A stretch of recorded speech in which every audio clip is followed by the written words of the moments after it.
Had my sunglasses, even down there, my sunglasses on, and the thing goes off, and it's just this really felt like all the marrow in my bones were. Hello, Joe. It's great to talk to you again after about a year. How are you doing, sir? I'm doing very well. Yes, been having a lot of fun, and passed my 98th birthday, so 98. Headed toward the 99th. That should be a good one. You've got the same genes, I think, as that guy from Star Trek, who's like the same age and got a sharp mind and looks physically well. My granddad made it to 95 after, good 95 years. Mm-hmm. 98. Yeah, it's the genes. I go through genealogy and back into the 1400s, and even back then, when lifespan was about 45 or 50, I had people that lived to be 80 and 90. So it's in the genes. That's good. So since the last time we talked, I really got into the whole bushcraft and survival aspect of things. And so I'm just wondering what type of, like, if any, survival training you were giving in the World War II when you were flying those Mustangs. We never had any survival training. We didn't even carry in Korea. We carried little packs of identification and pointy, talky things where you have sort of a dictionary. You point at one of their words, and then it would be. Anyway, it was very limited, but never any formal escape and invasion or survival training in either Korea or World War II. So what were you expected to do if you were shot down? Try to stay, number one, try not to get captured, and if you got captured, try to escape. That was it. I just find this amazing. Like, did they not even teach you how to make a fire, how to make a shelter, how to purify water? Nothing. Only time that I was in World War II, I was shot down. Of course, the POW pit. Yeah. Time with the Russians and stuff like that. So when you hit the ground, how long was it before you were captured? Oh, immediately. I landed in a big acres and acres of farm field. No place to hide, not even a tree in sight or anything. And then there was about 15, 20 farmers coming at me, and then that sort of no way of escaping there. Yeah, and then the captain or the head sergeant rescued you from the angry farmers. Yeah, right.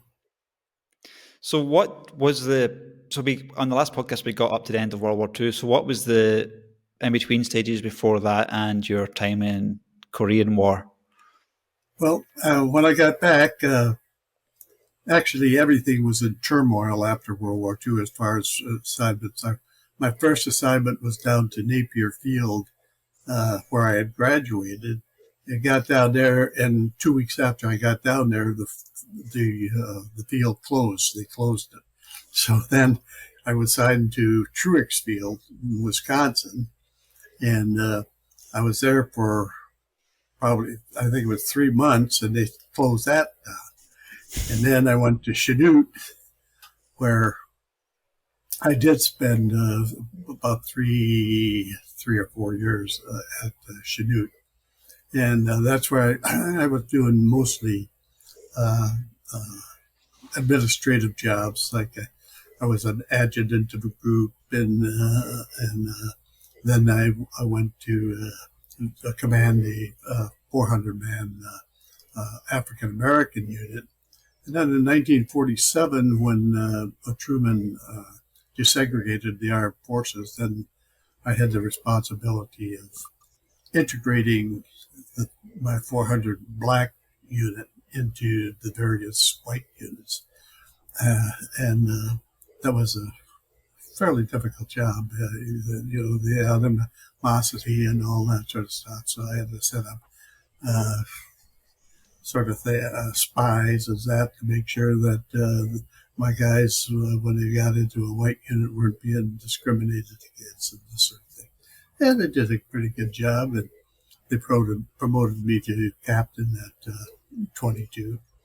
So then I transitioned into the accounting and dispersing field. So I went to the Army accounting and dispersing school in Indianapolis, and then I was the finance officer at Chanute, and in December of 1951, I got orders to Korea as a fighter pilot.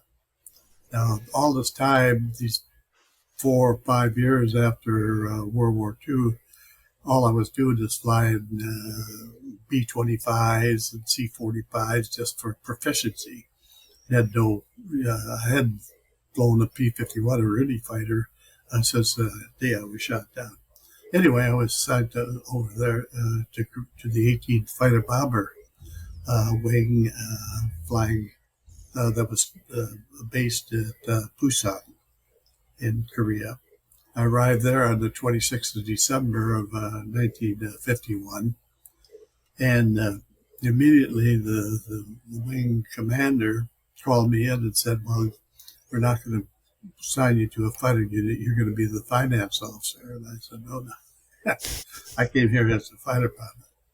And he said, well, no. He says, you had 2 brothers killed in the wars. I had a brother killed in World War II and a brother killed in Korea already on the 5th of November 1950, when the Chinese crossed the border and started into the war. Anyway, I said, well, anyway, we had arguments back and forth, and I said, I'm not the sole surviving son, and that's what the thing.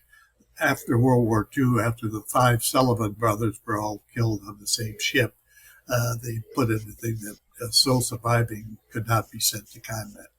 I said, I've got 3 other brothers that's still kicking. So I'm not. So anyway, he relented, and so I became a fighter pilot. I was assigned to a fighter unit, the 12th Fighter Bomber Squadron. And there I checked out the 50. I went out and hopped in and started it up and flew it was yesterday since I flew it. I got 5 hours and started flying combat in the 51. And of course, the role of the 51 in Korea was entirely different. It was, night and day from what it was in World War II. So what were the differences? Pardon? What were the differences? Well, the primary was the mission. The mission in World War II was their superiority. In Korea, it was close air support. That is, getting down and dirty into the dirt with the ground troops and protecting them, and bombing and strafing and napalming and all that sort of stuff. So the 51 was the worst aircraft in the inventory for the job it was given. P-47 or P-38 would have been much better, but it's multiple. It had 8 50 calibers, and it could carry twice the load as a 51. Our loads were usually there were 3 types of. We'd carry 2 500-pound bombs, 4 5-inch rockets, and of course our internal ammunition, or 2 napalm and 4 5-inch rockets in ammo, and then the third configuration was 2 external fuel tanks, and then rockets. And the missions with the fuel tanks we would go over Kyoto Island and just loiter over the island and wait for being called. The troops in contact. If the ground troops were having a battle, and they needed some air support, well, then we'd be called in and go and do our thing with them. So it was a completely different type of mission. On my one of my early missions, it was the second mission of the day, close air support in the Punch Bowl, and I was bombing and rocketing artillery units firing against. There was a battle between two units, Korean and U.S. units, and so I was coming into my second pass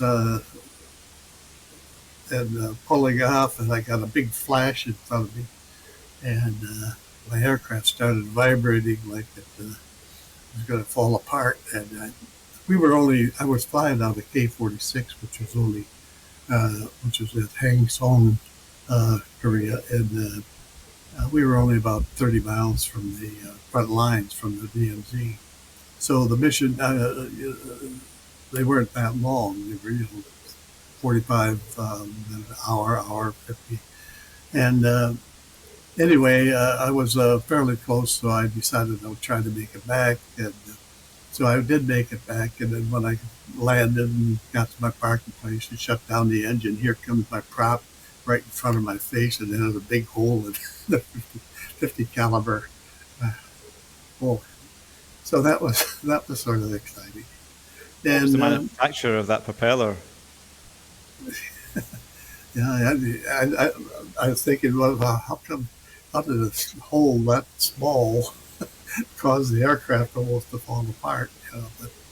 But just get that prop to that whole thing out of balance. Well made prop. Yeah. So that was one of the. I had a couple other close calls.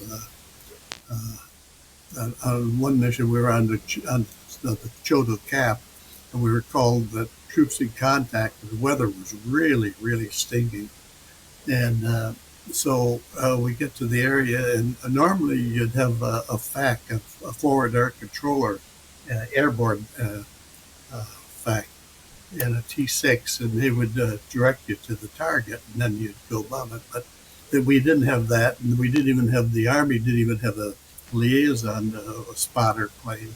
So all I was getting information from was by radio from the guy on the ground, and he tried to explain where it was. I thought, well, I think I thought it was, but I told my flight to orbit over there, and I went down, and I said, I'll put a couple of rounds in where you're talking, and if it's the right area, I'll bring the troops down, the rest of the aircraft. So that's what we did.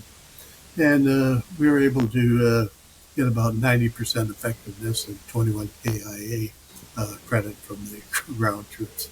So that was and that just gives you an idea of what the weather was. And the weather, this is during the middle of the winter, December. I flew there from December until the last mission was in June, and the mountains area was really, really bad. So you'd go down into the valleys, and then you'd come out, and you'd just really barely make it over the mountains coming out of there.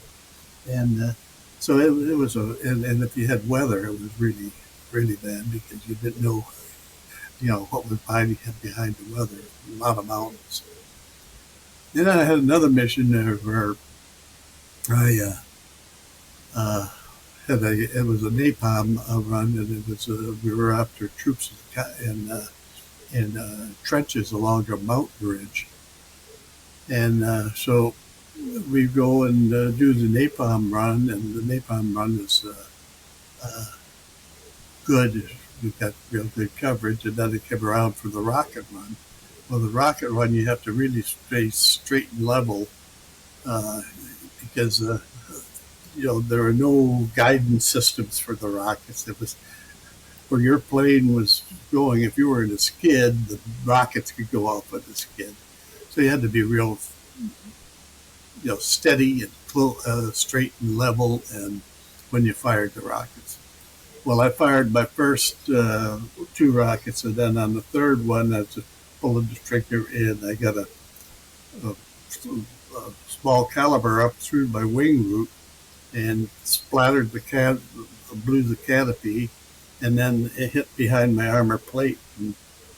And I reached up and I see my hand is full of blood, so I'm bleeding profusely from my face. So I call my wingman and say I'm hit and I'm going back, and I call the tower saying I'm hit, and I don't know how bad it is. But unfortunately, my wingman had lost his radio, so I had to do it by signals. And we got signals, and so I wobbled my wings and he came in, and we get back to the.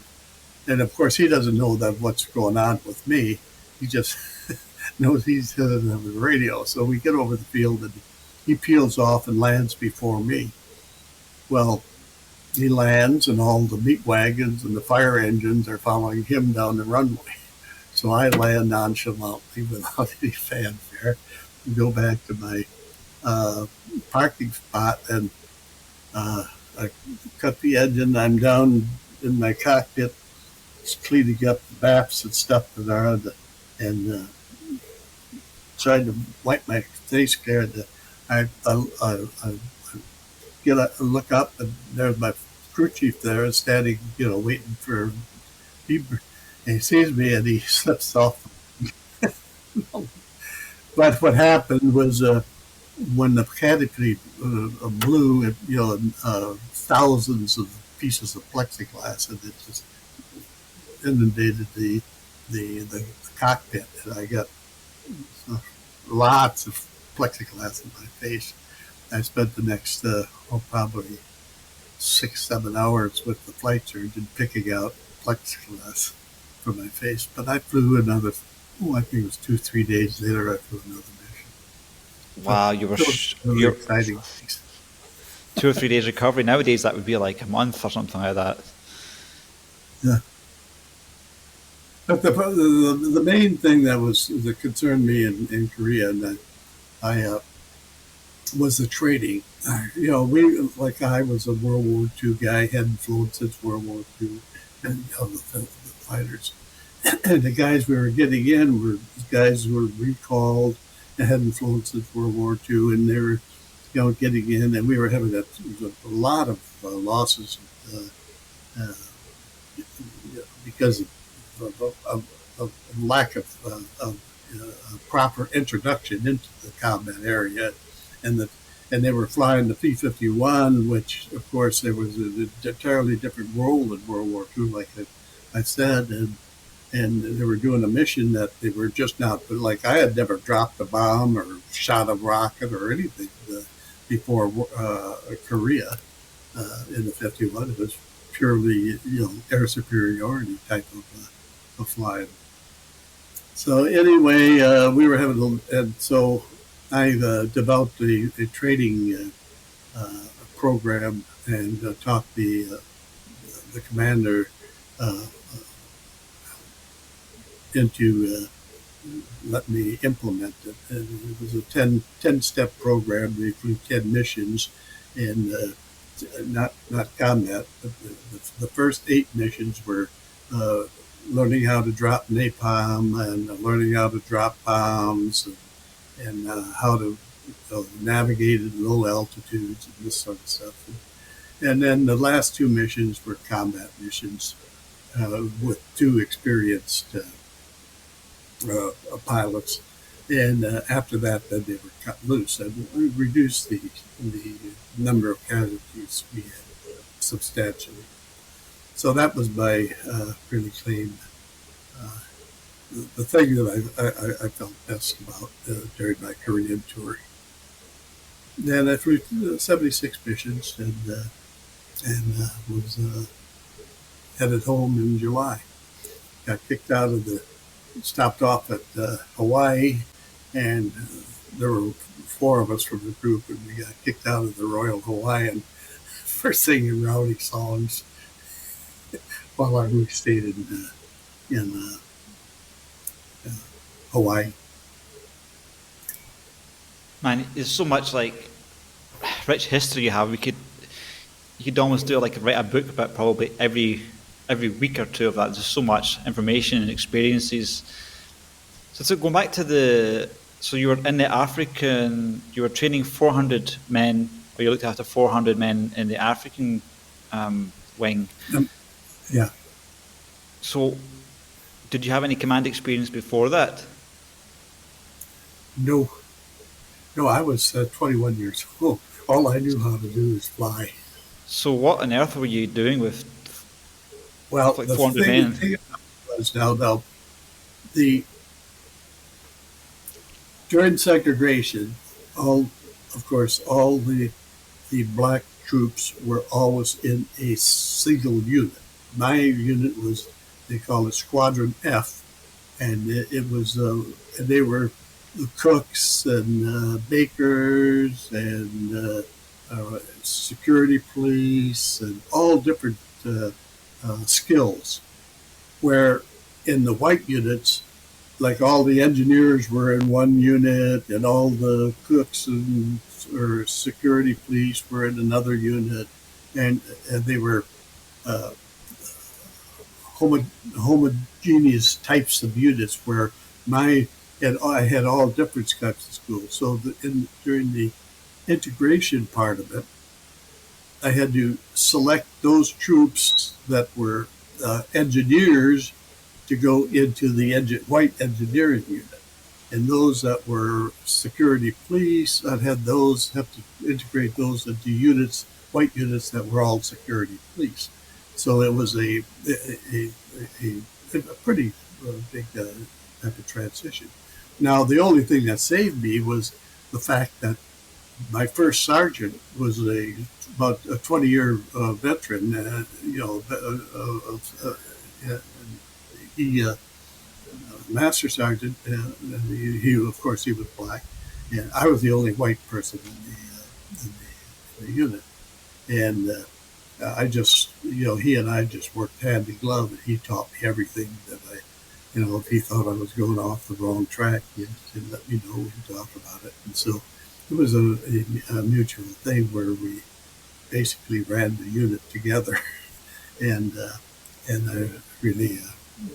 I mean, that's the only thing that really saved me. And of course, it was a big learning period in my life. That And was in America, North America. oh yeah, yeah. Yeah. I'm talking about the, the so in the armed services prior to 1947, all black units were separate. I mean, they were all black units. There was no integration of the races. So Well, people think racism's bad now, man. That's just a complete kettle of fish different. That yeah, yeah, it was a different,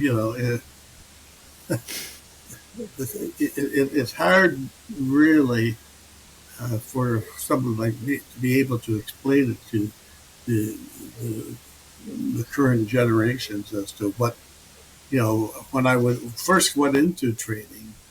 Of course, I did all my training in the southeast, uh, Alabama, Georgia, Florida, uh, where it was, just one step away from slavery. The way Africa, the blacks were treated, and I mean, it was, you know, I'm talking about separate. Uh, you go into a department store, separate toilets, separate drinking fountains.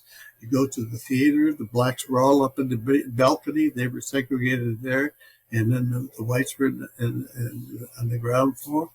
And, you know, it was really hell for the,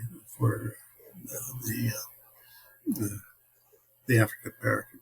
do you ever wonder like why people complain nowadays? All these riots and stuff about black rights and all this stuff in America. Well, it's such a different universe that I just there have been tremendous strides made since those days, and of course it all started basically in the late 50s and early 60s, and so I think that And there's still a lot of it around, but it's so much better, and we're still working. It's a work in progress, and yeah, I say get the job done. Sit around. I get so tired of hearing people sit around complaining. Well, that's not how you get a work job. Solve a problem like complaining. You solve the problem by rolling up your sleeves and start working on it. So going back to your combat missions in Korea, these rockets, these are primarily anti-vehicle or mixed? Oh no, they were high velocity 5-inch rockets, and they had a pretty big charge to them, and they would for any for artillery and troops in trenches like you'd fire the rockets and then they blow up a lot of stuff. And they were, but the thing is that they have the same thing now, but they're all. I mean, this is so much more sophisticated, but they're all electronically controlled. I mean, you just it has its own guided system. You lock the guidance system of the rocket onto the target, and it hits the target. And you don't have to worry about whether you're in a skid or a slip or not level. What's a skid? What's that? What's a skid? Yeah. Well, if normally you're going straight, and then if you have the wrong type of, if you have a little too much right rudder, then you'd be skidding, you'd be going forward and sort of skidding over to the left, and the slip would be generally the same thing. Usually a slip would be in the dive. In the dive, you don't have your to give you that. If I was like when I dropped my bombs, I'd always use we didn't have a sight for dropping bombs.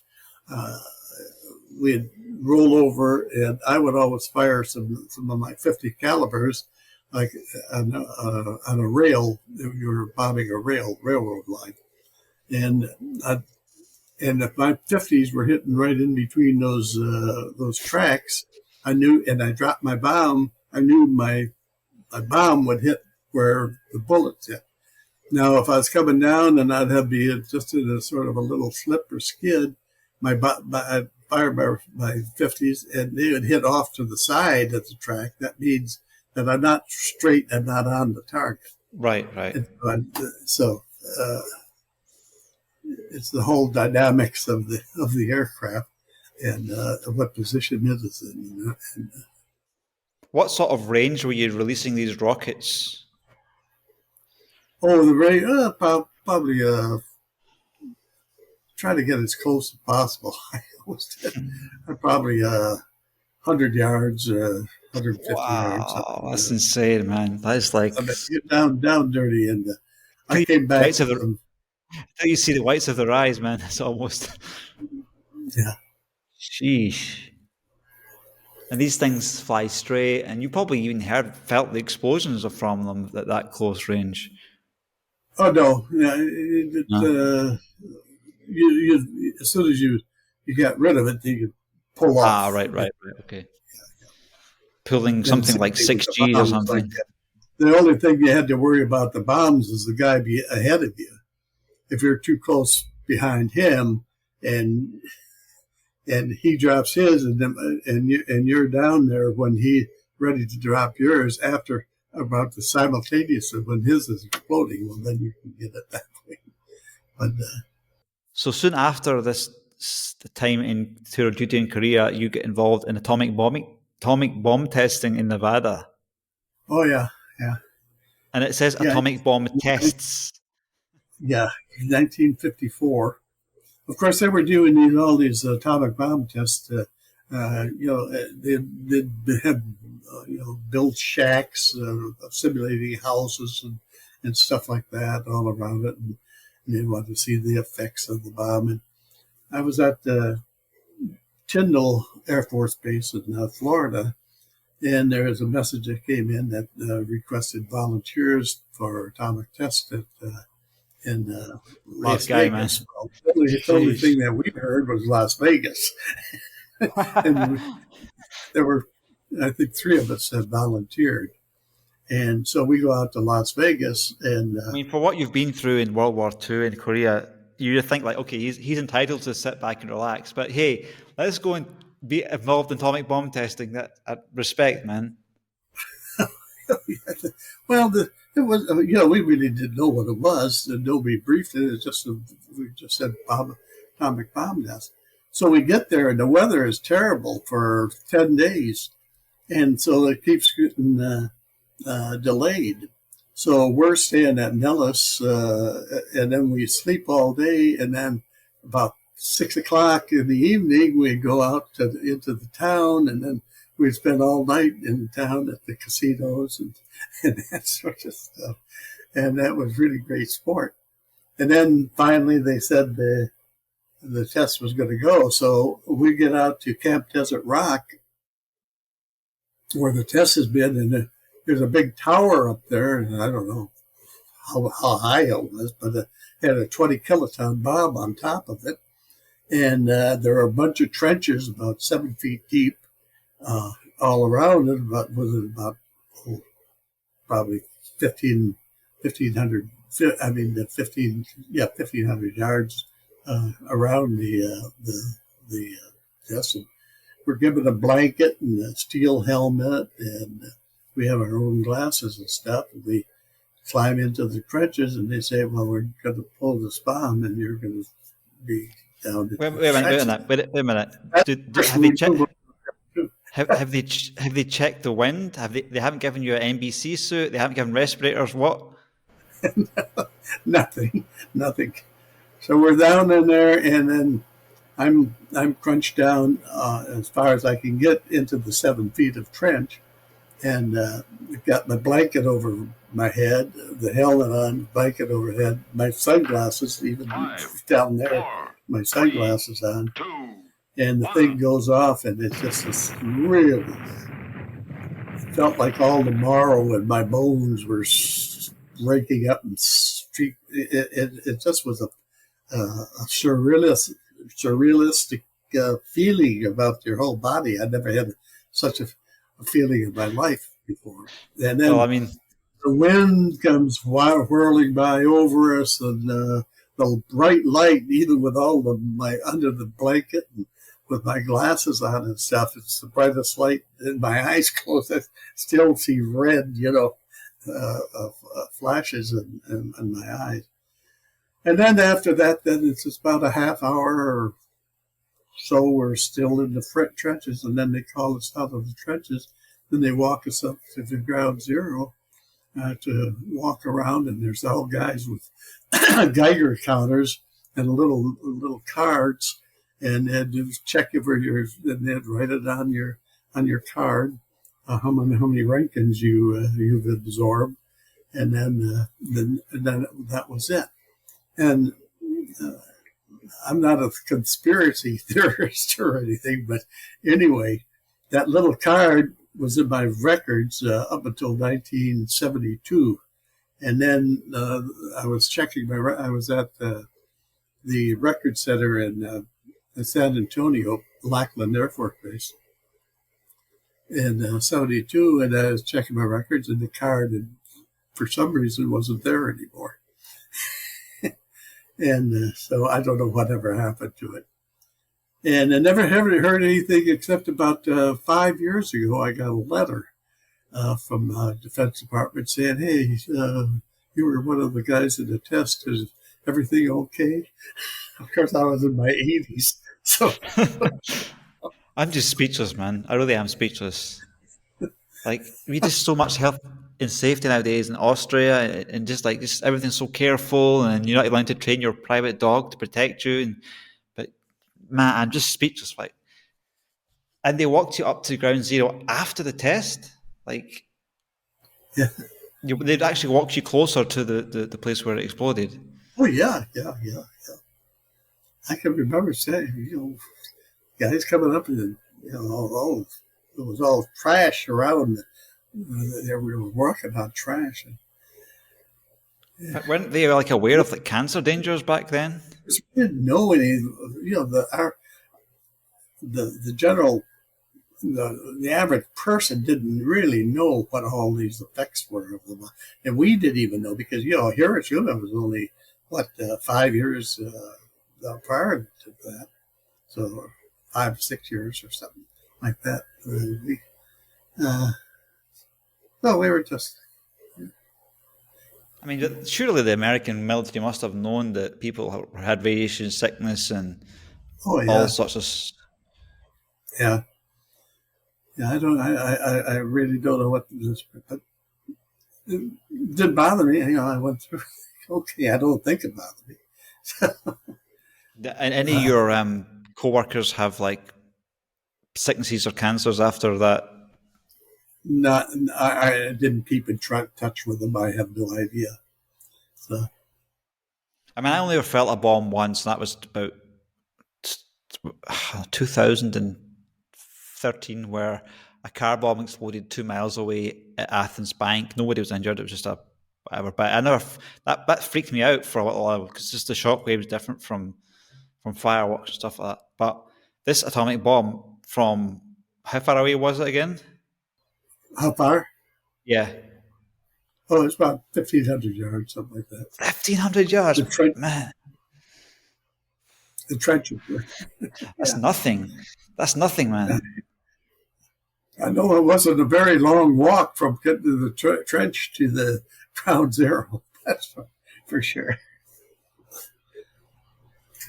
So you felt the ground shockwave before the air shockwave, I guess? Yeah,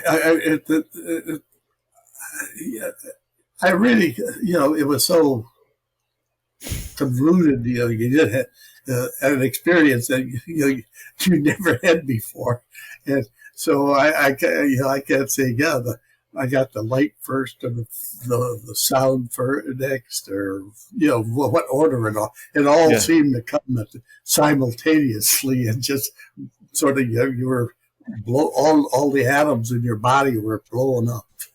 Yeah. Well, you're allowed to not remember perfectly what an atomic bomb went off 1,500 meters Yeah. away. There's certain excuses mentally from not remembering perfect detail. Were you scared before the blast? No, But no, you're I don't know what it is, but I can't think of many times that I was scared. Maybe a little apprehensive, but not wondering what's going to happen. But I think yeah, this is why they call you guys the greatest generation, because you put up with these extreme things like they're normal. yeah. And Yeah, our well, generation.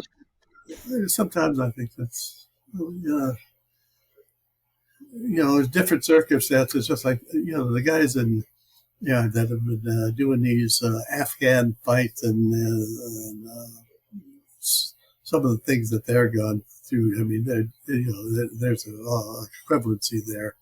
I don't, and it's.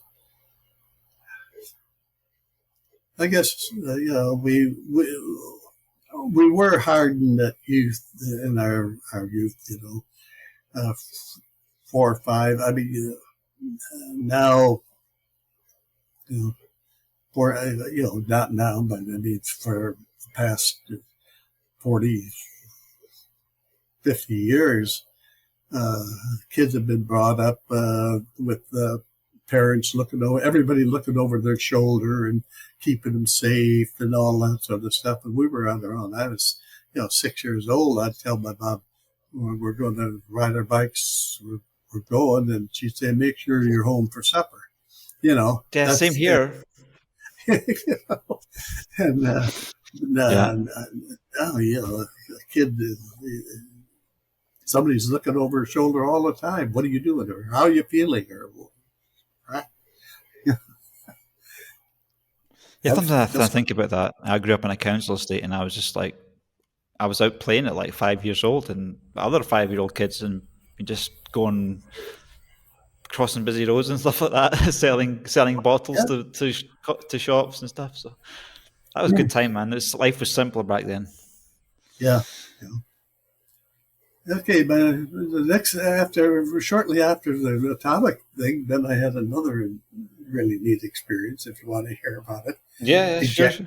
ejecting from a jet. Yeah, well, I was at Tyndall. It was 19. I think it was early 1955, and I was doing a weather. I was operations officer for a flying unit that was supporting the weapons controller school at Tyndall. We would go up and they would control us by radar, doing simulated uh, intercepts. Anyway, it was about 5 o'clock. I took off for the weather check. The weather was a little marginal, so I was going out to see if we could do the mission for the day. So I take off and I'm going up in a T-33 a jet. Uh, and I'm passing through about 18,000 feet. And I'm still in the weather, and I get a fire warning light on my indicator, indicating I've got a fire in the plenum chamber, which is where the air comes in and then fuel mixes, and it causes the explosion that propels the jet. Anyway, I get a fire warning light, so I pull back my throttle. I call the tower, say I returning to base, have a problem here. And then when I pulled the throttle back, the light flickered and went out. And I'm heading back to base and letting down. And then the flight the red light comes on again, and uh, it I what we call stop cock the throttle, which cuts off all fuel to the engine, and the light flickers a little bit, and then comes on full red, and that's bail out. So to bail out, you're setting on basically a 37 millimeter cannon shell. That's what your seat is, and so you pull up one of the armrests, and that blows the canopy off. And then you got the other, and then you got a trigger on it. You're all strapped into the seat, and then you pull the trigger, and you're blown out with the seat uh, into the air, and then you're tumbling, of course, when you're going out, and you have to get rid of the seat. Now, nowadays, everything is automatic. You don't have to do anything. I mean, basically, it all happens in sequence. So you're tumbling, and so you release and of course you got all sorts of G forces working against you. But anyway, you find the release for the seatbelt. You open the seatbelt, and then you're thrown away from the seat. And then you're tumbling, and of course the seat's tumbling, and you don't know how far away the seat is. So you have to make a determination of when you're going to pull that ripcord, because you don't want to pull the ripcord and have the seat tangle up into the parachute. So anyway, you do that, and then you pull the ripcord, and then you open up. Well, I was in the weather, and I was about down to about 10,000 feet at the time that I blew out, and so I'm coming down, and everything went perfect. It was all training, and it was all sort of automatic for me doing what I did, and then I break out at about 3,000 feet, and I'm in a big scene with your ear, your vertigo, and all that sort of stuff. When you're in the weather, you really don't know what positions you're in, what's happening. So I break out, and then I see I'm in a 90-degree swing, and the ground is coming up quick. So I grab the lanyards and the risers on the chute. And I get it just before I hit. I get it to settle down, and I hit. And I hit in the swamps. I was near England Air Force Base where I hit. And of course, they had a chopper ready to pick me up. And so 10 minutes later, they picked me up in a chopper. So everything went well. Well, I didn't unhook the oxygen mask when I blew, and of course it's attached to the seat. So when I released the seat, of course, the oxygen mask, the hose, just stretched out, then it broke loose and smacked me in the head. Oh. So I had a little bruise that was under my eyes. I think it was this one. I still got a scar from it. Yeah. Also, it's a good excuse for a scar. I mean, I once got into a fight at school, and I went to the ATC Air Training Corps, and the officer's like, "Why have you got this black eye?" And I kept silent, and he goes, "Fighting," and I went, "Yes," and he's like, this bad look on. So, like, when you ejected out, did the G-forces damage you? Because you hear, like, nowadays with the modern jets, the G-forces can compress people's spines. No, I had no after effect from it. Like I said, it's just a bruise on my eye.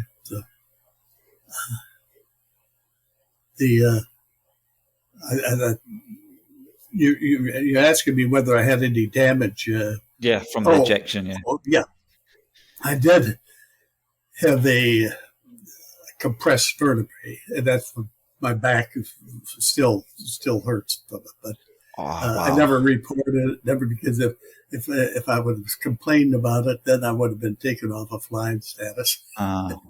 So you sort of it wasn't severe enough where I couldn't be active, but it's just going to be a real pain mostly at night and sleeping. That's a lot. That's a lot of years of suffering, though. That's 60 odd years of suffering. Yeah. Well, you get used to it. Actually, it doesn't bother you that much, except when you get older. I think when I started in my late 80s, I started really getting bothered by it. And now it takes me a while to get going in the morning, get the old bones operating properly. Yeah, sometimes I wonder why they make these jet seats so aggressive with the.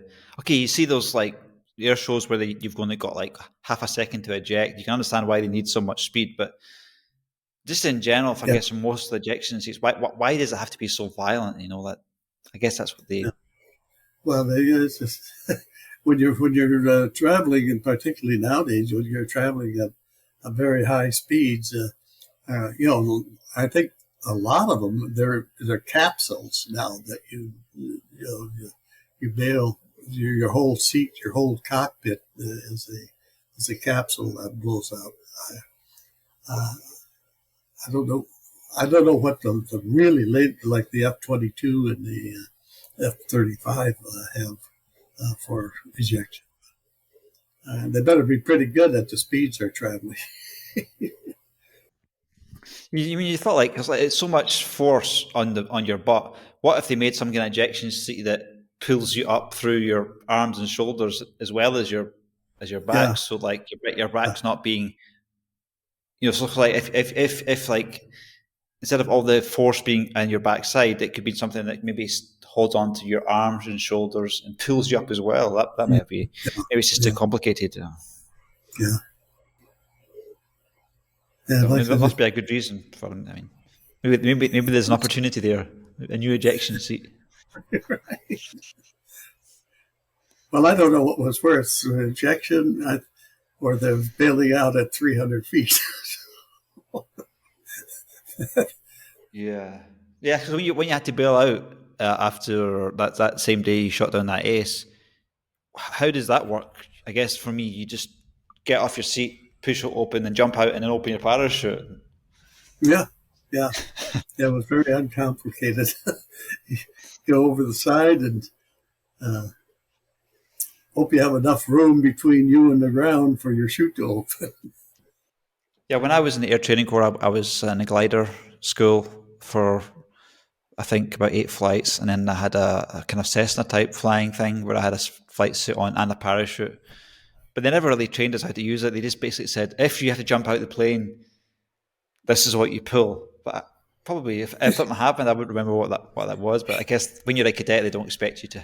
You're always, unless you're getting like a full license, you're always flying with somebody else that's not intended in crashing. So Mhm. I used to want to be a pilot actually, but I kind of I wanted to have long hair at uni, so I wasn't in the university's fighter squadron. I kind of look back and wish I just cut my hair and tried it out a bit more. That would have been interesting. Yeah. Cool. So, shall we go on to Vietnam? Yeah, we go there. After let me see, after Korea, I sort Oh, of you went to England. You went to England as well. I see. Yeah. yeah. After Korea, I went into the about a year after that. I started into the command and control business. Uh, Primarily with the air defense radars and this sort of stuff, and then into the BMUs, ballistic missile warning systems. And so I was a primarily a manager of weapons systems rather than flying. I still flew, but uh, I was primarily in command and control. As an So exchange anyway, officer. what's that? As an exchange officer. Oh yeah. Well, then, I spent 4 or 5 years. I went to Newfoundland and was in the chief controller of the 64th NORAD region combat operations center. That was control of the new line across Canada, and then we were responsible for the air defense of the Northeast, and that's where all the heavy traffic from Europe, of course, comes between the U.S. and Europe. And it was a interesting. I had an incident when Khrushchev was coming over uh, for one of the UN meetings, and this was I think 57 or 58. I can't remember. But anyway, his aircraft was off course, so I had to scramble some aircraft to intercept it. And of course, there were a lot of minutiae. Told the pilots that they would not make any, to be careful, to stay out, just let them know that, because I was certain, they weren't off course. They did it purposely to test our system. And So, Khrushchev was on this plane. pardon? And Khrushchev. Khrushchev That was, himself. yeah. He was coming over to the what do you call it? The UN UN. mission, where he slammed his shoe on the table or something. Anyway, but we had the F-89s at Goose Bay. Had scrambled for those. It told them to stay, stay there. Don't do any threatening things. Just let them know that you're there, that we know that he's there, and that he's off course. And they shortly got back on course and came in with no further incidents. But it was a little. It's a nice little footnote in my time there. And then I went to Command and Staff College and at Montgomery, and I was there during it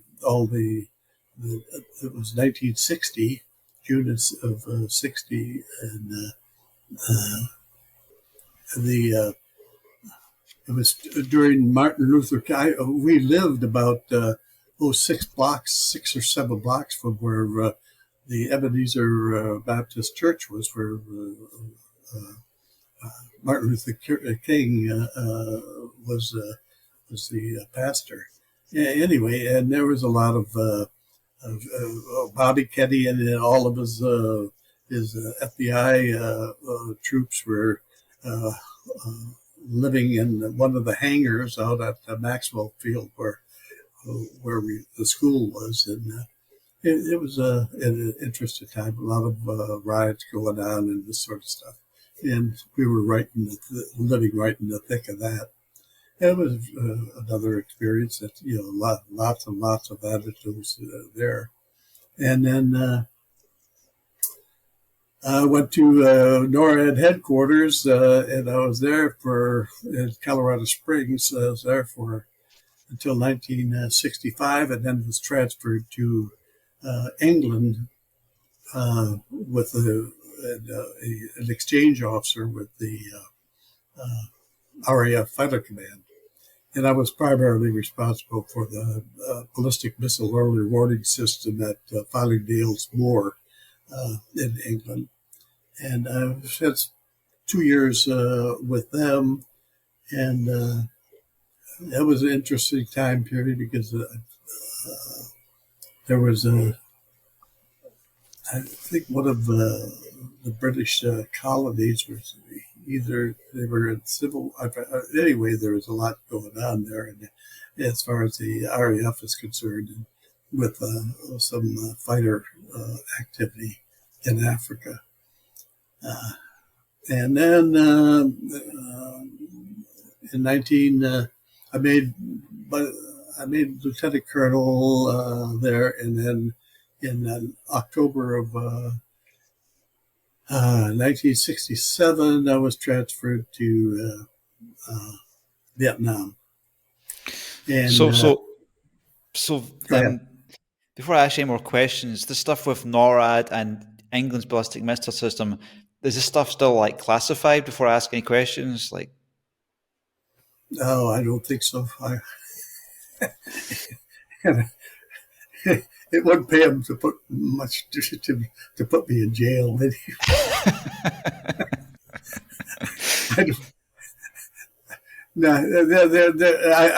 I doubt if any of it is classified anymore. Mm-hmm.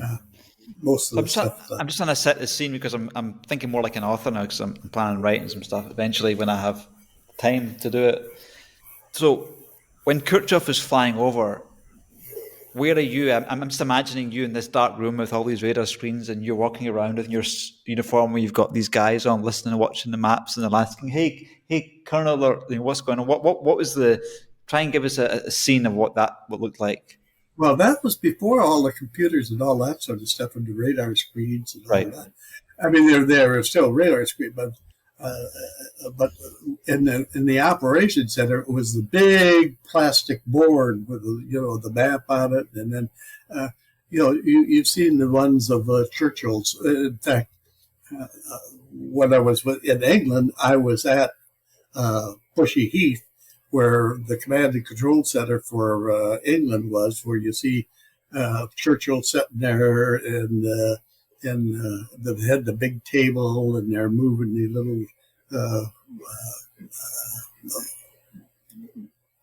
icons around on the table, showing where the enemy aircraft are coming. Well, then after that we graduated to plastic screens where you have guys behind, and they have the headphones in there, and it gives the whole picture of the area you're looking at, you're responsible for.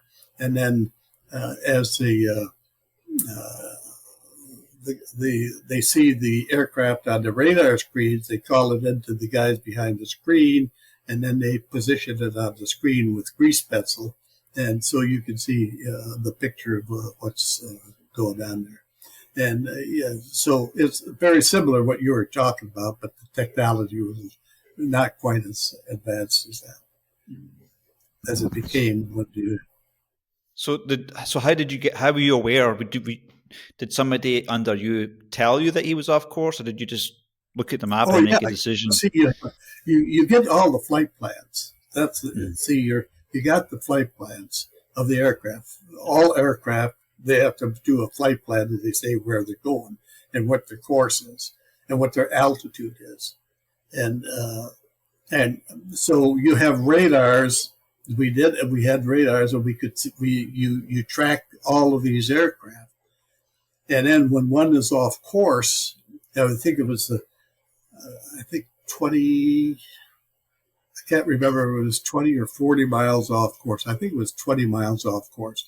If the aircraft fared 20 miles or more off of that particular course, it was called an unknown. And you would have to go out visually with a fighter to intercept it and to check to see what type, that it was actually a friendly aircraft or just off course, or if it was an intruder. So that's and the people that were doing this in the radars. Yeah, we had radars, the dew line, and we had all the. I had about 4 other radars based on Daffodil Island and Goose Bay, several other places there, and those were the people that were actually seeing the radar return, and then they would call it into the command center from all of these different radars, and they'd call it into, and we had had people to record it onto the plastic boards. Mm-hmm. And that's a lot more complicated than today, where we have just everybody's dependent on GPSs and. Oh yeah. Now that stuff you're working with is real navigation. I have no idea how the air defense system works now. I'm sure that it's way beyond my. So, did you give the command to go and investigate Khrushchev there, or you just pick up some radio, dial a number in, and say, "Hey, send some fighters out to"? They call NORAD headquarters at Colorado Springs, which is responsible for the defense of the entire country, and we were subordinate to. And I talked to the general duty officer there, and I said, sure, this is, we got Khrushchev's flight plan, he's off course, and, wanted a little guidance and stuff, and he said, well, I'll get back to you. But, the time was going on, and I waited maybe a couple of minutes, and then I called, we had the fighters at Goose Bay, so I called up and scrambled them. That means a flight of 4 takes off and tells them to intercept and give them the location. And so they take off, and they go fly to the aircraft and intercept it and show it it's there, and then they return. And then that's it as far as I'm concerned. And I don't know what went on that air. I never heard anything back from the headquarters. How did they know what frequency to communicate with Khrushchev's plane on? Oh, no communication with their aircraft at all. No. Okay. You just fly around and. You see 4 F-89s, 2 on each side of you, pull up and sort of fly formation with it, something's wrong, and they know why they're there. So, Yeah. Oh, fascinating, man. Right. So this exchange officer time in the UK, so ballistic defense. So is that basically? That was this. It was looking at all the radar. I mean, it was for ballistic missiles, firing atomic missiles out of Russia. It was all pointed towards there, and the system, and we would keep track of all of the testing that they were doing at Kapustar. I think there was a test site in Russia that we were had surveillance of, and would be able to see what they were doing as far as their training and experimentation and all this sort of stuff with the rockets. Mm-hmm. And so it was nothing really going on. It was a height of the Cold War, but you were almost on alert, but nothing ever really happened as far as us taking any action. Because nowadays, from what I'm aware, is that we use GPS to look at the infrared signatures of ballistic missiles to work out where they're going. But then again, we didn't have that back in the 70s, so more complicated. Yeah, they were huge sites there. I went up there many times and really enjoyed the trips through Yorkshire. We actually found those barrels right near the coast, and it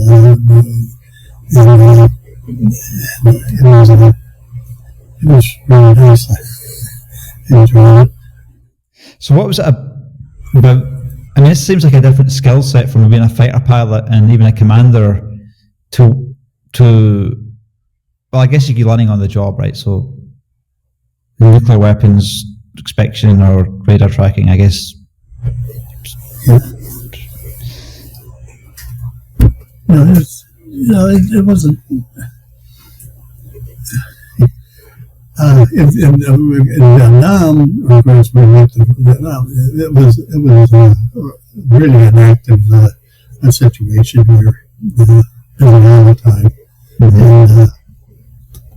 And anyway, if after England, I did go.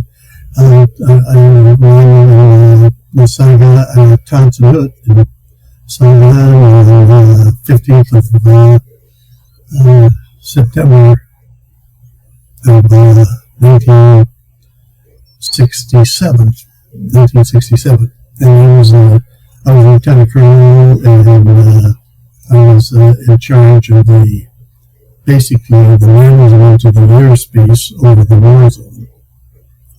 And see, during that time, we had many different types of aircraft. Civilian aircraft was still coming out of Vietnam and Thailand and Philippines and this sort of stuff.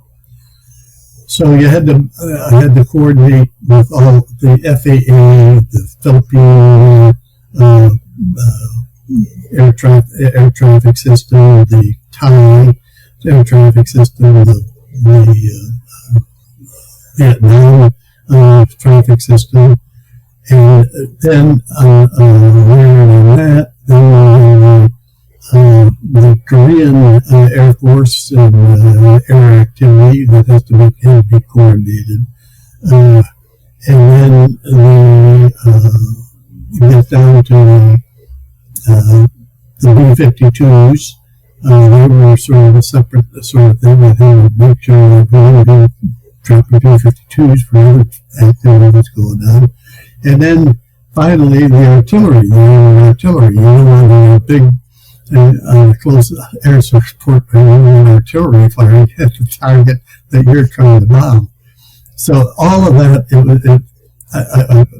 it sounds sort of simple, but it was really a complicated thing. Well, it sounds very complicated. Yeah, and that was my job. And then I had also control of the MSQ, the radars that track the B-52s at their missions and provided them guidance there. And we had the sites and some clandestine that I don't think I can mention that may have, I don't know, whatever. But anyway, there were other sites around the area that we had the people in. And one occasion, we were talking, and this was an undisclosed site, that we were talking to the troops that were running the site. It was about a 15, 20 man outfit, and had a precision type of radar system. And on the hill, and the enemy forces were attacking it. And we were talking to the commander at the time, and the last thing he said to us, and we were going for the road, and anyway, the unit was wiped out as we were listening and talking to them. You could hear the gunfire and all that sort of stuff in the background. So that was my experience. But the main, of course, I didn't get into the Korea was all that's where politics started coming into the war. And we were given instructions and restrictions that were just impossible to live by.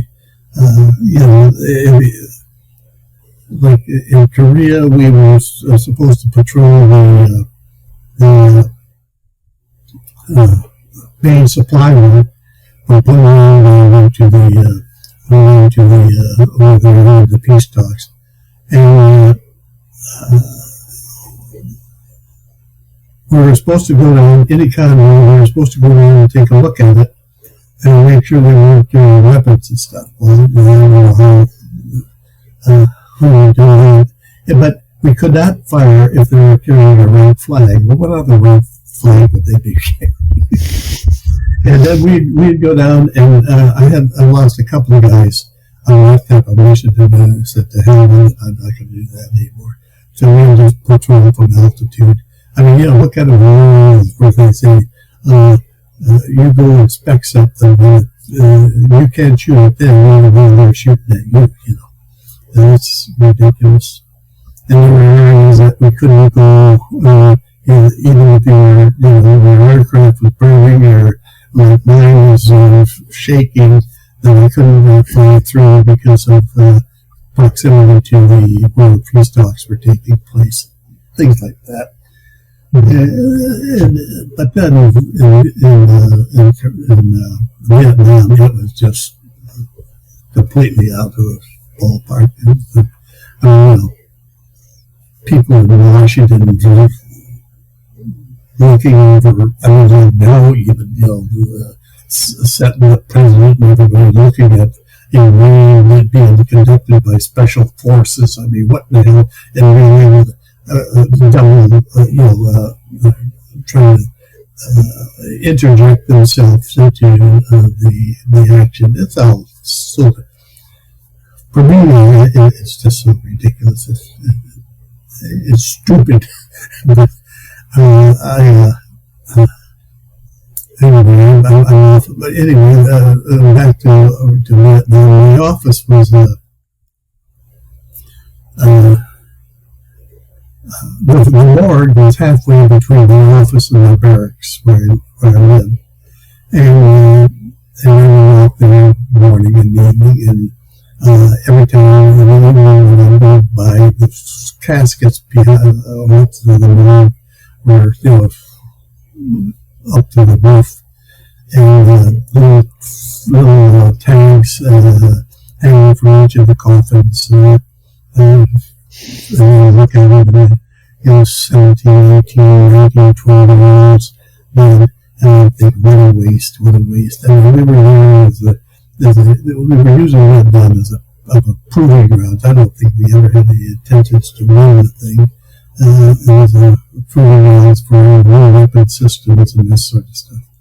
Anyway, that's when I came away from, as far as the Vietnam is concerned. Anyway, it was not a pleasant experience. Yeah, I'm just trying to understand the scale of your responsibility when you say that you were assigned to Vietnam as staff operations officer responsible for command and control in the war zone. How much of that were you responsible for in terms of the whole air war? Well, it was basically. I had, of course, I was in charge of the radars too, all the radars that were in the area, and had to coordinate the activity with those that have been under radar control, and those that were surreptitious, that were secret type elections and this sort of thing. It was a very, very complicated situation. Yeah, and there was one incident where it had to do with up in the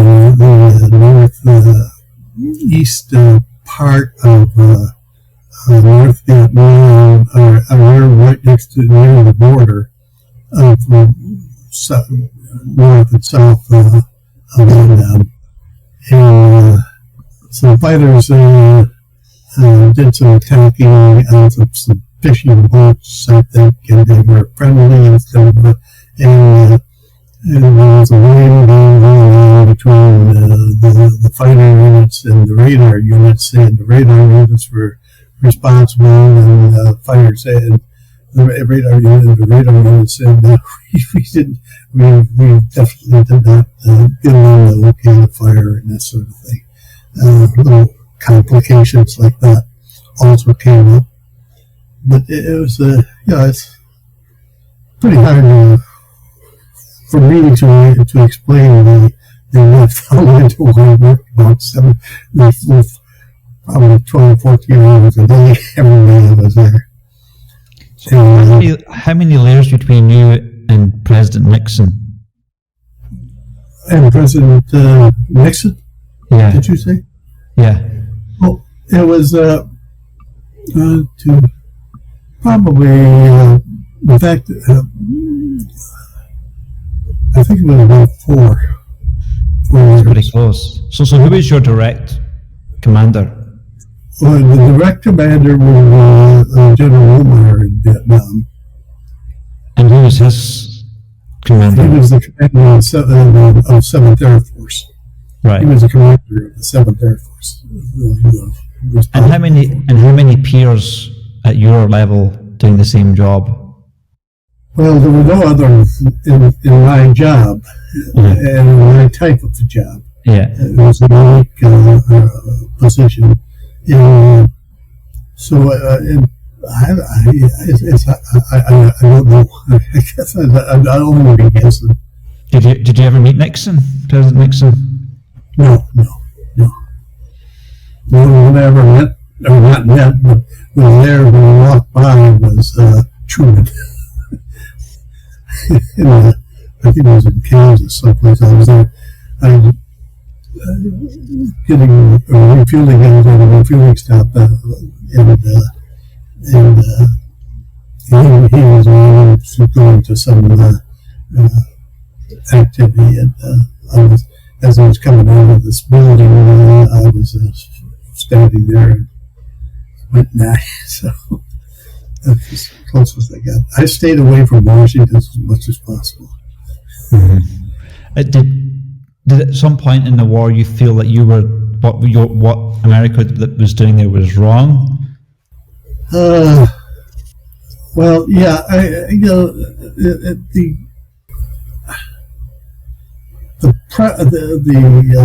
what do you call it? At the time, you thought what you were getting was the truth. But and under those, with the information that you were getting, you were thinking that. But when I first got over there, I was thinking, that this is logic and fighting war and all that sort of stuff.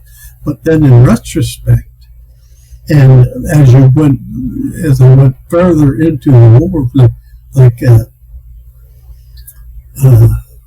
you started to realize that certain types of missions were changed or modified, and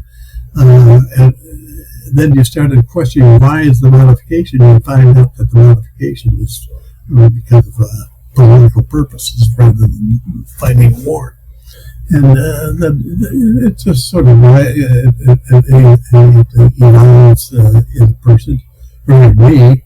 But the things didn't just seem, right, particularly when they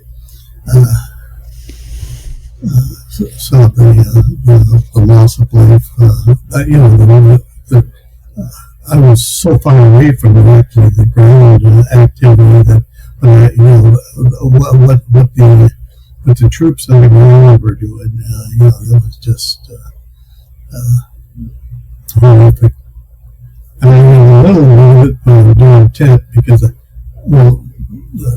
I had my room blown apart by a 122 millimeter rocket. Fell right outside my barracks, and then I had another barracks of the guys that were working for me that was blown up during the time period. I lost 8 guys there. And during when tent first started, I and my assistant, Lieutenant Colonel Gannon, we went over to check out because we didn't have weapons, but the base was, we were at Townsend, the base was infiltrated with the Viet Cong. So we went over to try to check out a couple of sidearms, and they wouldn't let us do it. And here the two of us, Lieutenant Colonel, we went over 50 years service. I'd carried a 45 at 19 years old in World War II, and at 38 and at 26 years old, and here as a captain, and they wouldn't allow us to check out the sidearm, and we were in filter. Health and safety nonsense, man. Like all around us, and there was fighting. There was some held up in the office building next to mine, and they put tear gas in it, and the wind was in the wrong direction, and so we had to evacuate our building because the tear gas came into our building. Fiascos like that. And, so, were you married at that time in Vietnam? was I what? Married? Did you have a family? Oh, my family? They were, I'd say, ill-treated at home, shunned, that sort of stuff. My wife had a very difficult time while I was in Vietnam. How often did you see? How often did you get to see her? I did get to see her. I was gone for a year. A year. Yeah. You had a chance to do you had an R&R rights to recuperation, I think it was 10 days in the middle of your tour. And most of the guys that were going around the night school of Hawaii, and they'd meet in Hawaii and spend the time there and then come back. I didn't choose that. It was traumatic enough to my first, my boys were, my youngest boy, he was in tears all the time. But anyway, I felt, and I visited an old friend of mine from the RAF, when Commander Pusey and his wife and family, and they were in Penang. He ran a radar site in Penang, and so I went and visited them. And then when I got back, my wife and I met in San Francisco and had a ball there. So the Vietnam War was it for 20 years or something like that? Oh yeah. Actually, right after Korea, we had heard about in the mid-50s where advisors, I guess, were being that we had some activity. It was right around the Denver Pool with the French, where they lost that battle, and it was right around that time we were indications that we had advisors in Vietnam. So that's probably in the mid-50s. So over 20 years of war. of our activity in Vietnam. So why was your tour of Vietnam limited to just 1 year? It was a year, yeah. See, my other tours were based on missions. World War II, it was hours. It was originally 275 combat hours, and then we raised it to 300 combat hours. In Vietnam, it was originally 100 missions, and then they reduced it to 75, and it was 76. So in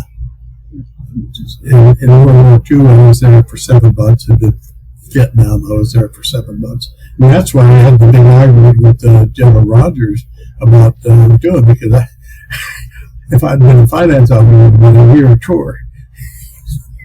So, and I knew as fast as I could get my missions in, as soon as I got to that 100 mark, I'd be gone. And then it eventually ended up at 76. So. Yeah, there's a lot of people's, I guess, between the ages of 70 now to 100 that are veterans of Vietnam. And what? There must be a lot of millions of people still in America, veterans between the ages of 70 and 100. Well, not millions, maybe hundreds of thousands of soldiers are still scarred by that time there, and suffering silently, mentally, just because that generation doesn't really talk about the effects of the war that much. Whereas nowadays, everything's more exposed in terms of PTSD and stuff. Well, I'm asking you about how I was treated when I got the I didn't experience. I was a professional soldier, but you take drafting and the people who are just in for 2 or 3 years. I mean, it was a traumatic experience for them. It was just another job as far as I was concerned, and as far as I didn't have that much contact with the people who well, I guess it was the anxiety and the treatment of my wife really, and my kids really hurt me. Why people would take it out of them because I'm in Vietnam is beyond me. These people were like anti-war people, I guess. Yeah. That sucks, man. People would do that to your family. That sucks. It's the wrong thing to do. It doesn't accomplish anything. Okay, so after that, you had your last, I guess, stint before retirement, and based in Germany. Yeah. After I got back from Vietnam, I went to the 31st combat, 31st NORAD region at Oklahoma City. I was there for 2 years, and I was promoted to colonel, and then I transferred to Shaw Air Force Base in South Carolina, and I was director of operations for the tactical air control group out of Shaw, and we were getting the new computerized mobile computerized command and control system, and it's my job to introduce it into the Air Force inventory and develop plans and procedures and concepts of operation and this sort of thing. And that's what I did that for 2 years, and then I was transferred to Germany, where I was assigned to the 601st Tactical Air Control Wing, and I was sent to Stuttgart, where I commanded the Direct Air Support Center for the wing, which is a unit that controls the forward air controllers that are embedded with the Army. And I also was the air liaison officer to the Corps commander of the 3-star Army general. And then after a year, the the 601st was getting the new system into. They were introducing it into Europe, the 407L command and control system. And having my experience with it, I was the only one that really had experience with it. They asked me to form a group for handling it and controlling it. So I went up to Wiesbaden, and we were moved from Stuttgart to Wiesbaden, and there I formed the 601st Tactical Air Control Group, and with the new system, and I developed all the plans and procedures and so on. And I was basically the expert in the Air Force on that particular system. And but it was a really, I had some 6,000 troops under me eventually, and then and the management of number one, the developing the whole conceptual development of how we use these systems.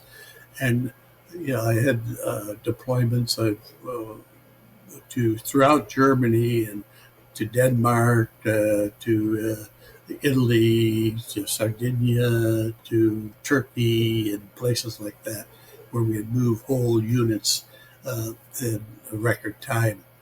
And so that was really, the work was really exciting and innovative and this sort of stuff. And I had a really great staff working with me, a lot of really young lions, as far as I call them. And they really were the instrument of me being able to accomplish what I did. And then the working to better the environment that the guys were working in, and then of course there was also the individual contacts I had with the troops that were. I had a couple of incidents that were really significant. One was about, I got a call from the, my unit is this is in Stuttgart, and my unit is in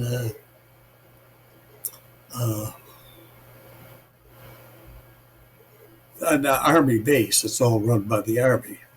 So anyway, I got a call from the Army MPs that one of my guys is up in his room threatened his wife and children. And so I hop out of bed, go out there and talk to the captain. He says he's got a 38 Magnum and he's threatening to kill. I said, well, I'll take care of it.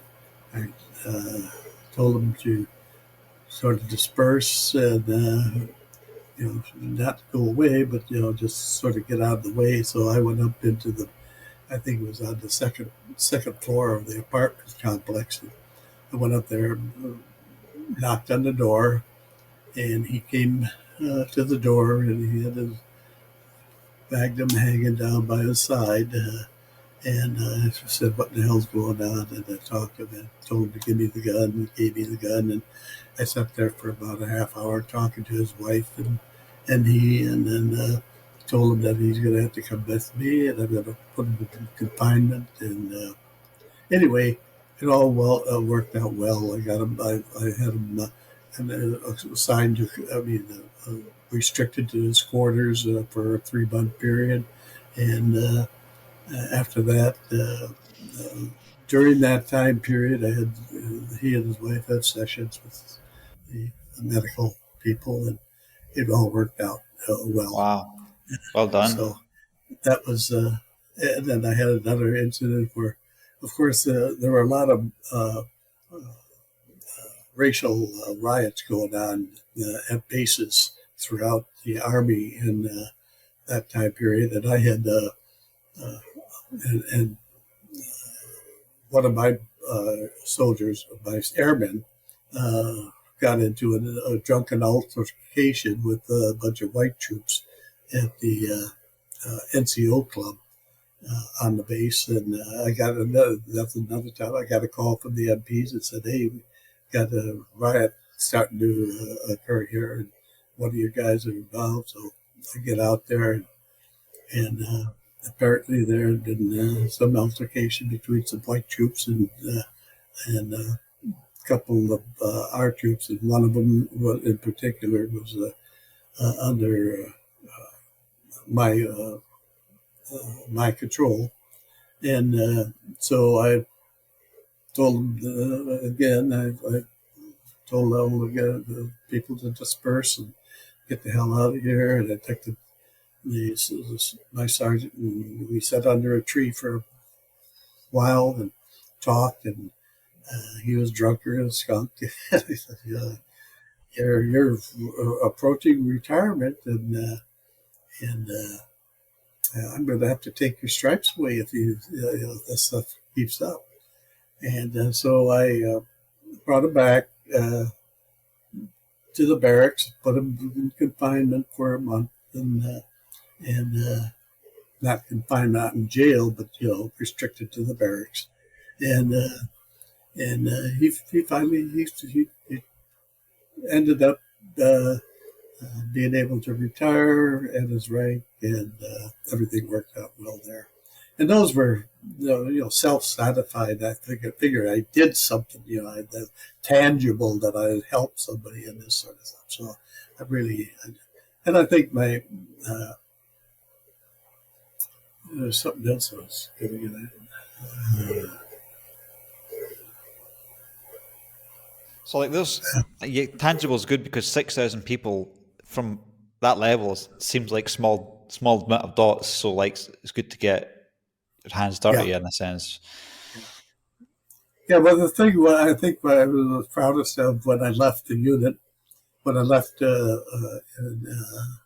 after over 6 years there, I was affectionately called Colonel Pete by all my troops. So that was a satisfying thing.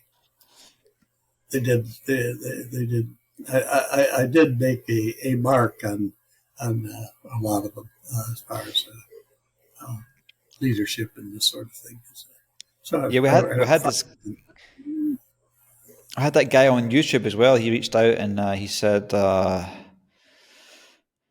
in Vietnam, let me just bring him up here. He wrote a comment on our last video together. I'm just trying to remember his name. I'm just bringing up the comment here. Can you remember that one I sent you a few days ago? Oh, the email? Not the email. Gordy, yes. This is what Gordy says. Yeah. Gordy Parkhill. Yeah. I'll just read it out what he said on YouTube. He says, Colonel Peterburs was the best boss I had during my 11 years in the USAF. I was a captain at the HQ 601st Tactical Air Control Wing, sent back AB Germany in the mid-70s, and worked for Colonel Peterburs on the 407L Tactical Air Control System, which was deployed in Germany under the 601 TCW. While assigned to the 601st, I had the privilege of personally hearing his accounts of the World War II and Korean War experiences from Colonel Peters himself. From the horse's mouth, so to speak, absolutely amazing experiences. I would like to personally wish Colonel Peters all the best in the future, and I'm sorry I haven't had the opportunity to see him personally and give him my regards and appreciation. Gordon Parkhill, Captain 601 TCW in the mid-70s. Yeah, I remember Gordy well. Yeah, he was one of a great group of staff officers I had. Oh, I was going to tell you, a couple of close calls I had there. I was later on the 601st Tactical Control Group that I formed in 1973. Well, was in southern Germany, and now we were going to expand into northern Germany. So I had to form another group So I was in the process of forming another group and doing, having my people out doing surveys for sites and this sort of stuff. And I had about four or five of my staff and I were going to visit one of the sites in northern Germany in a CH-53 helicopter. And actually, it was just a couple hours before the bird took off. General Riccito called me out. He said, "Hey, he had something else I had to do, and he said your staff could take care of it." So I was pulled off of the flight, and the staff went. Anyway, the helicopter iced up during the trip, crashed, and everybody was killed on the helicopter. So then it was my job, of course, to go visit all the families and tell them and console them and this sort of stuff. And then it wasn't a month later that I was going to another meeting over from Senbach over to Ramstein, which is only about probably a 20, 30-minute flight in a helicopter. And I was called off of that flight also at the last minute. And as I was going, a friend of mine, Colonel Young, and I were driving off the base along the flight line. And as the helicopter was taking off, and it crashed there, and Young and I, we stopped the car and started running out to see if we could. And there the bodies were all burnt, rolled up at the ball, burnt to a crisp, and this sort of thing. So those are my two harrowing experiences. And horrible, man. Just horrible to hear. Someone's looking out for you, man. Yeah, I think that maybe I need to have a co-pilot up there. God, you've been through a lot. Nuclear bomb tests, getting shut down over Germany, ejector seats. I don't know what to say, man.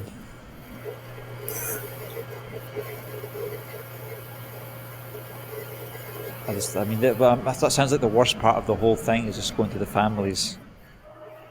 That was really hard. Because my wife was great support there because with the wives, and she just was able to communicate. She was a wonderful woman.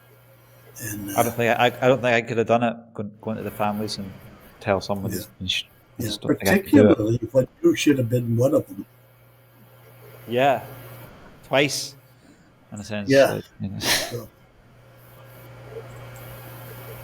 It's unheard of, man.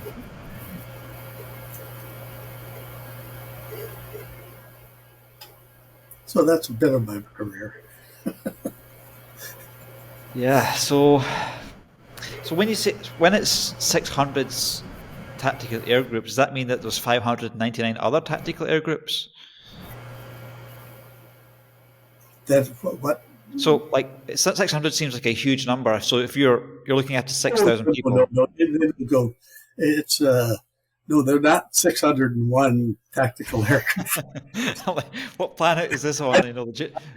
I have absolutely no idea how they picked the numbers and the designation of these units. It may have been at the beginning when they were just used as part of a larger unit or something like that. The same thing with the fighter squadrons and groups. I was in the 20th fighter group, and then there's 300 and something and 400 and something fighter groups, and sort of they're not 400 and some fighter groups. Okay. Right. And so how difficult was it for you to retire? Okay, you had one more year, or was this last colonel was the last thing you did? Yeah. I returned from Germany in June of 1978, and I retired on the 1st of May of 1979. And I was, this was a big, yeah, because they wanted to have me stay there until my retirement in Germany. And I said, no way. I said, I got to get back and, buy a home and, know where I'm going to be living and this sort of thing. And then they said, well, you stayed to June. And I said, I'll extend. And my tour was up. And so, and this was early in 1978. And my tour was up and I was supposed to go home. And they wanted me to extend my tour until my retirement. And I said, no. I said, I'll extend it until June. And then I want to be, if you'll get me to Colorado Springs, because that's where I'm going to retire. And then there was a big battle of generals about whether, because, NORAD headquarters was getting, people that wanted to retire, that had less than a year left to go. And, what good, they don't want a full colonel who has a less than a year to go to be assigned to them because, it's the final, it wasn't productive for them. Anyway, I finally got my headquarters USAF general there went out, and I was given an assignment. So like I say, on the 28th of June of 1978, I returned to Colorado Springs, and I was a deputy staff officer for the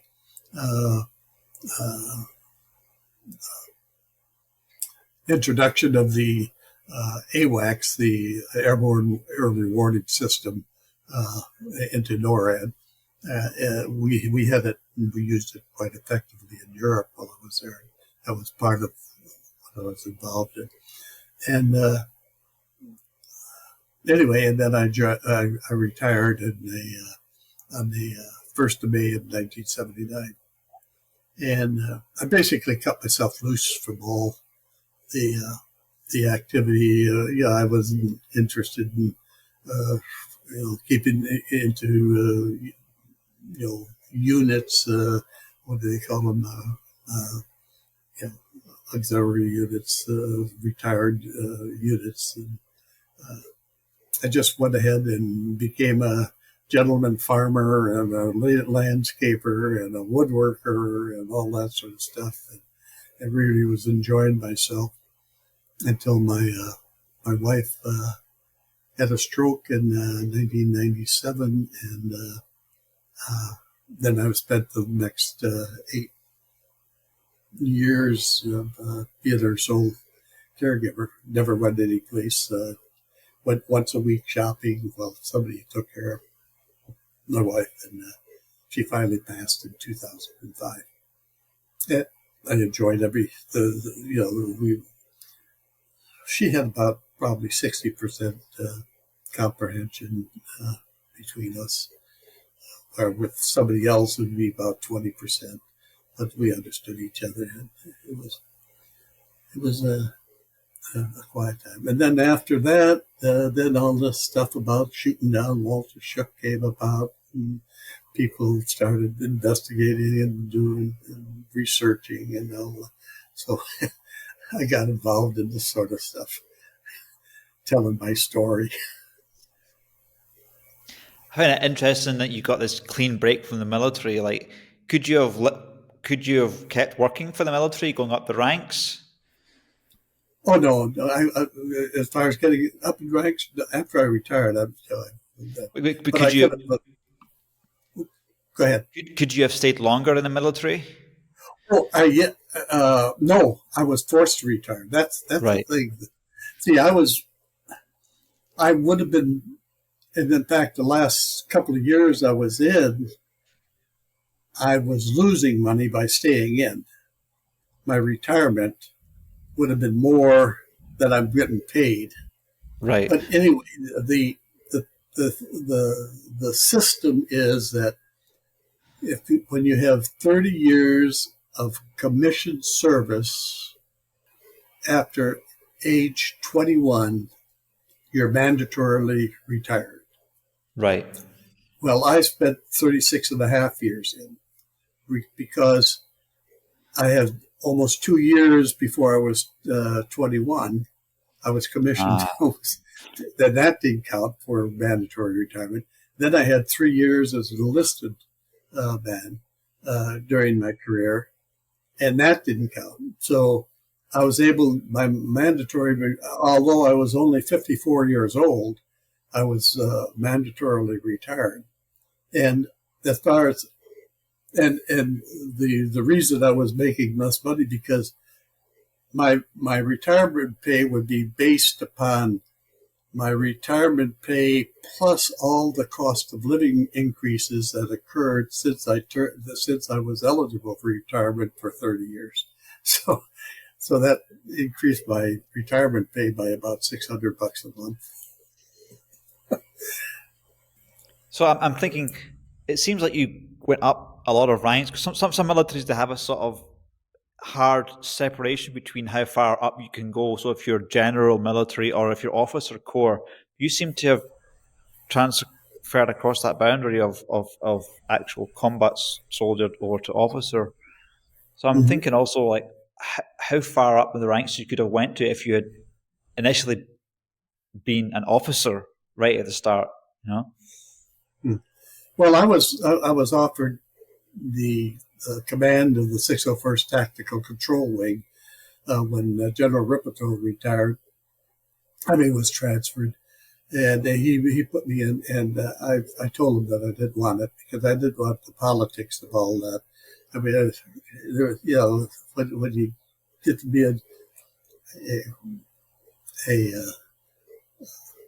he was spending most of his time with luncheons and social activities and that sort of stuff.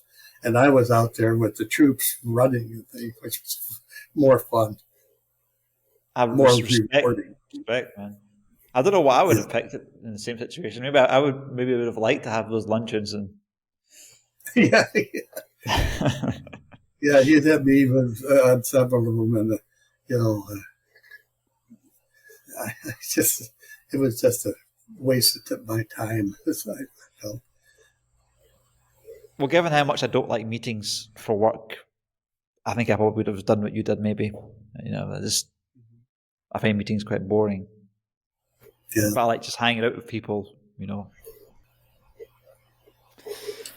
All right, Joseph. Well, that's been an absolutely fascinating account of your life up until your retirement there. It's good to see that you're still doing things like flying. You recently were on a P-51 Mustang. How did that feel? Oh, that was great. Yeah, we did some high-speed runs across an abandoned airfield, come down we were doing about 450, 475, 100 feet over the ground, and then pulled it up. That was neat. And then we did a couple of high-speed rolls and precision 8-point rolls, where you go pop, pop, pop, pop, around a couple of those. And I probably pulled about 5 Gs during the flight. 5 Gs, eh? Yep. My 200 pounds turned to be 1,000 pounds. And did you suffer after that? No, it was. Did you get a GoPro footage of it? Pardon? Did you get any footage of it? Oh, there are pictures taken. I've got a couple of me getting into the aircraft. Yeah. Like I said earlier, that was the hardest part of it. Yeah.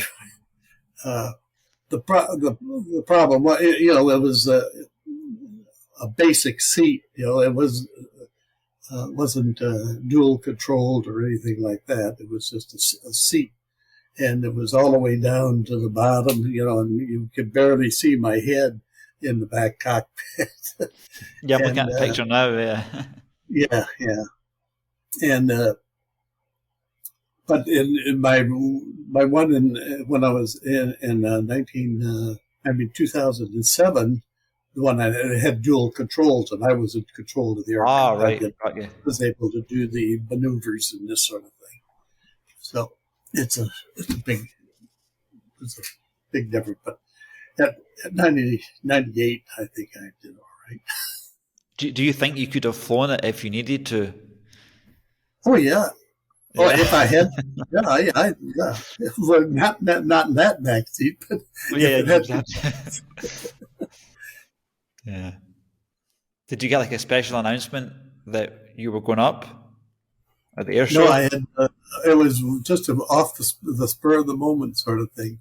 Right. The guy's aircraft was parked right next to my booth where I was doing interviews and stuff like that, and we had talked, for a couple of days, and then I was talking to the son of the guy that owns the aircraft. The aircraft flies in the Reno air shows, air races, and the pilot was the pilot that flies it, the air shows. But anyway, then the next day, the owner, the kid's father was there. And we went through the whole day, and then the show, all the real activities of the show were over at about 4:00, and they come over and they asked me if I wanted a ride. So, and that was just out of the blue. So I said, yeah. How do I get in? So we had a real Rube Goldberg arrangement. They took a golf cart and they backed it up to the aircraft, to the back wing of the aircraft.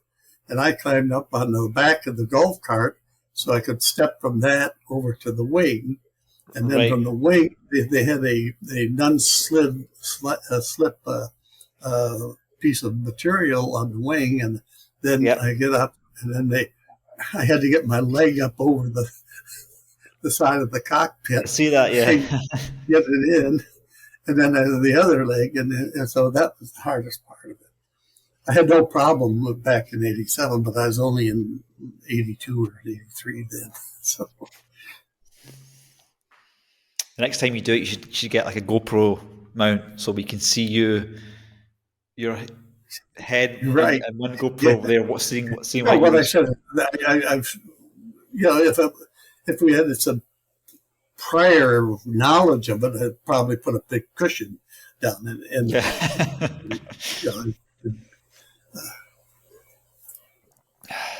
of course, it was the first time I ever flew a P-51 without a parachute. Really?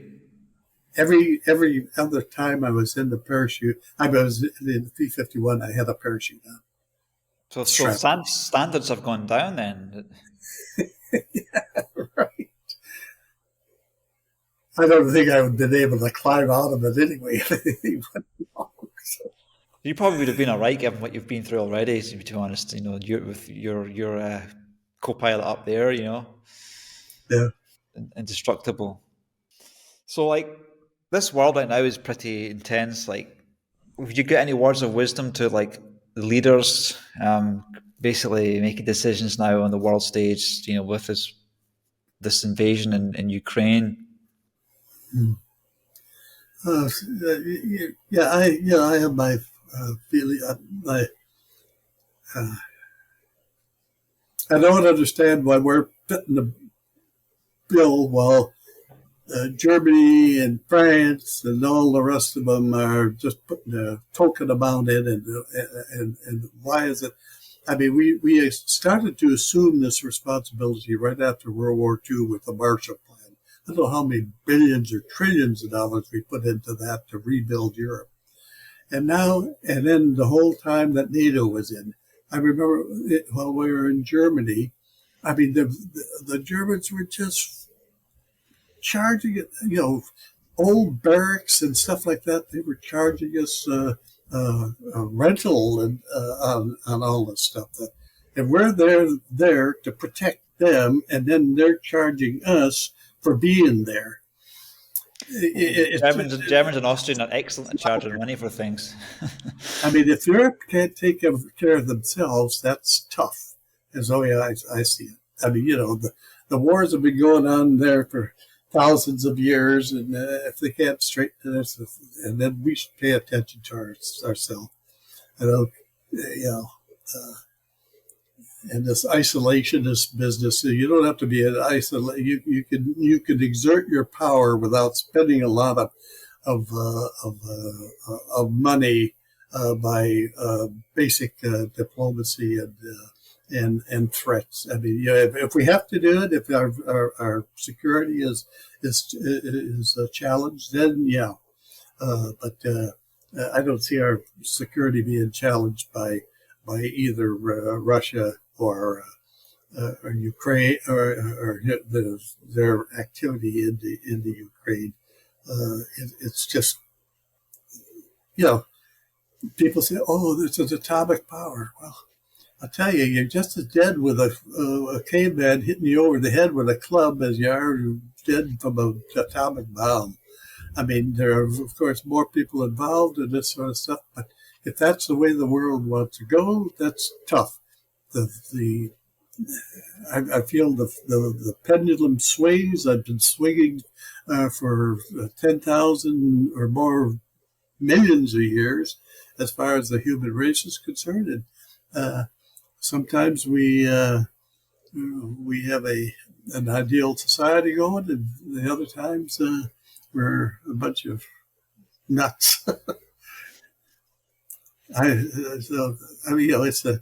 It's the ramblings of an old 98-year-old, but that's not how I feel. I only have a very, very small, 98 years of experience with the world, but it's so easy for me to see the relationship to what happened back in the turn of the century, the prelude, the 20s, the prelude to World War II, and how these various factions and ideologies have caused people to be from normal human beings to complete fanatics. It just keeps going on, and that pendulum swings, and we'll be in for. The Romans, had a good, 1,000 years of their civilization going, and what we're into a couple hundred years. So there's a lot of changes. You remind me a bit of my late granddad when he used to talk about the wars, especially in the First World War. He would say that the Germans and the British would, at Christmas Day time, they played football just to take a break from killing each other, and then the next day they started killing each other again. And he just would say, he used to get really angry and just say, why, yeah. But we could, that could be another podcast. Maybe you and some other people debating this whole situation. That could be, with your perspective, would be quite valuable. I think. Me personally, I think, yes, Europe has behaved very badly. Germany and its countries taking America for a ride on this stuff. But I feel, for me, I've got family in Ukraine, and the Marshall Plan as well. I feel that it's right to support. But you're right in a sense that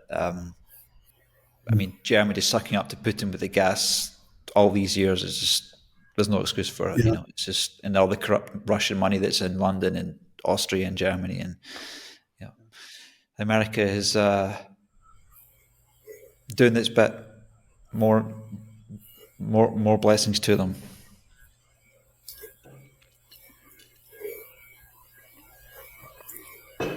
All right, Colonel Joe, it's been an absolute honor to talk to you again. Okay. And I'll send you that the copy of my missions, Korean missions. Cool. There's some training missions. You'll see in the film. You'll see bullets hitting the water, and those are just training where we're taking firing the 50s, show them how the pattern hits and this sort of stuff. Then you'll see maybe a couple of where we drop napalm for guys just learning how to release the napalm and what the thing is. But most of them is, of course, it's a 16 millimeter gun camera film that has been transferred to VCRs, and then from VCRs to digital. Yeah. CDs. Okay, I'll put some at the end of this video, and also I'll put some overlaying when we're talking about it earlier on when I'm editing it. So cool. Okay, it'll be right. It's out of, so I'll send it to you, and then you can do what you want with it. Okay, Joe. Thanks very much for your time. Okay, well, thank you. And thanks I'll everybody. Be looking forward to the podcast. Yeah, thanks everybody's watching. Thanks very much, and go check out. Have a great day, weekend.